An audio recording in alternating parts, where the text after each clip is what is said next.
Today we will demonstrate an understanding of the difference between the defining and non-defining attributes of a three-dimensional shape, partition a rectangle into 2 equal parts and into 4 equal parts. Use the terms halves and half of to talk about the 2 equal parts into which a rectangle has been partitioned, and use the terms fourths, quarters, fourth of, and quarter of to talk about the 4 equal parts into which a rectangle has been partitioned. Describe a whole rectangle as 2 or 4 of 2 or 4 equal parts.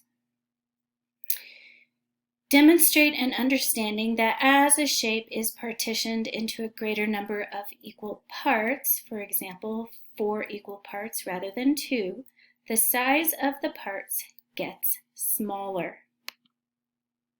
We're going to start with another round of Guess My Shape. We have our triangular prism, cylinder, cube, rectangular prism, pyramid, cone, and sphere. After each clue, we'll eliminate a shape. Clue 1. My shape has only flat surfaces, no curved surfaces. That eliminates cylinder, sphere, and cone. Clue number 2. My shape is not made of metal. It doesn't matter what a shape is made of. That is a non-defining attribute. It could be made of clay or plastic or wood. It would still be that shape. Clue 3.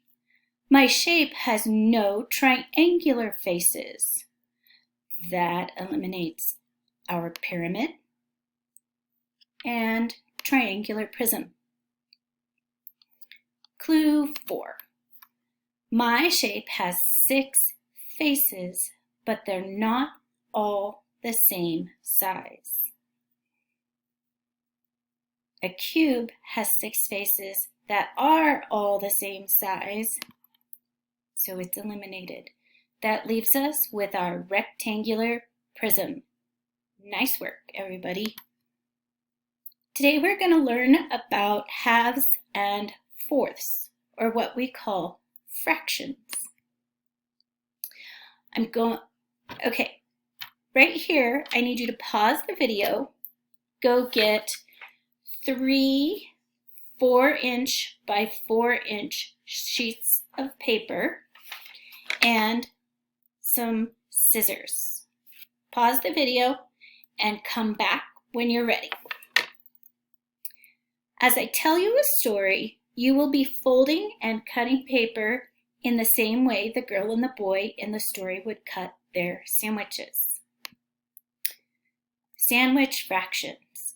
Last Saturday, Kayla's mom had to go to the store. She said to Kayla, "I'll be back in about an hour. Your big brother's upstairs doing his homework, so you'll have to make your own lunch today. You know where to find everything you'll need in the kitchen, right?" "Right," said Kayla. As soon as her mom left, Kayla thought, I think I'll make a peanut butter and jelly sandwich. She got out 2 pieces of bread, then spread peanut butter on one and grape jelly on the other. She put them together and set her sandwich on a plate. She looked at it and thought, Mom always cuts my sandwiches in half. I'm going to do the same thing. She cleaned off the knife and cut her sandwich very carefully. Here's how it looked when she was done. Did Kayla cut her sandwich in half? How do you know? Her sandwich is not cut in half because they are not equal, or the parts are not the same size. Hold up one of your square pieces.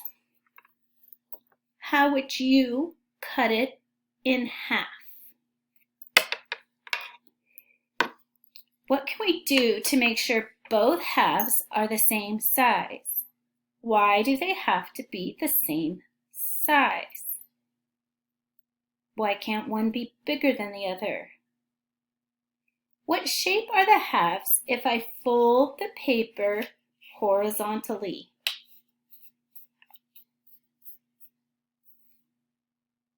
It's a rectangle. What shape will the halves be if I fold and cut one of the other paper squares on the diagonal?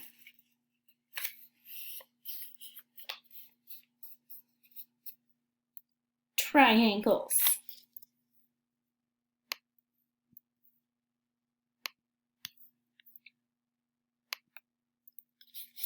Take one of your square pieces and fold it in half, either horizontally or diagonally. This is what we write to describe each of the pieces they get when they divide one object into two equal parts. 1/2. The numerator tells how many pieces we're talking about at a time, 1. How many total pieces the object is broken up into is on the bottom. Remember, the denominator lives downstairs. After a while, Kayla's big brother came downstairs to make himself a sandwich. By then, Kayla was finished with her lunch, but she was still in the kitchen. As she watched her brother make a grilled cheese sandwich and cut it into 4 equal pieces. I always cut my sandwiches in fourths, he said to Kayla. Kayla thought to herself, that looks really good. Maybe I'll try that next time. But I still like peanut butter and jelly. This is what we write to describe each of the pieces when they divide one object into 4 equal parts. Each piece is 1 out of 4 equal parts, so we call these quarters. Take one of your square pieces and fold it into fourths. You can do it with horizontally,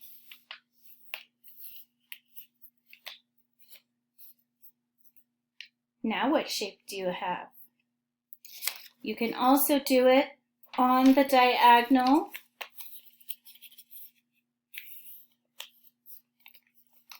and you get triangles.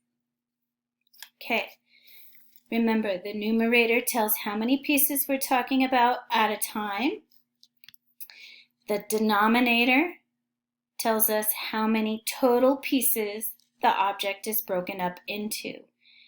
Remember, the denominator lives downstairs. Take your third square and try to fold it into fourths a different way than you did before. What are some of the different ways we could have folded?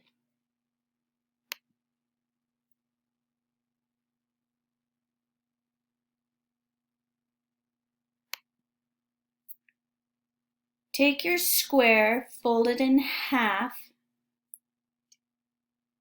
set it on your name tag, or move it out of your way. Pick one of your squares, fold it into fourths, and put it out of the way. Recycle or throw away your other folded square. So you have 2.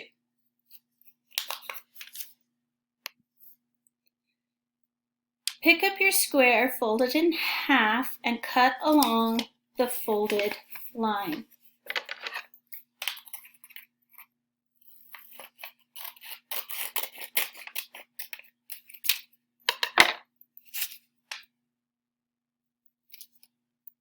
Label each half with the correct fraction.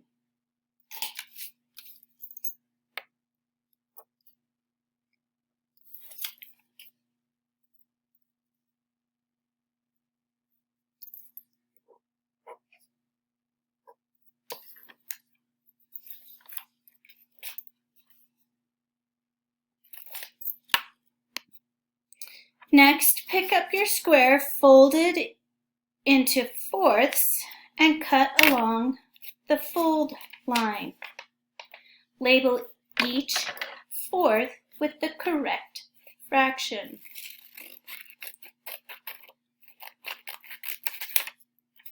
If you have glue sticks and construction paper and would like to glue your fractions down, you absolutely can. Otherwise, you can also put them in a Ziploc bag to practice with and use as a reference. Be sure to label each piece.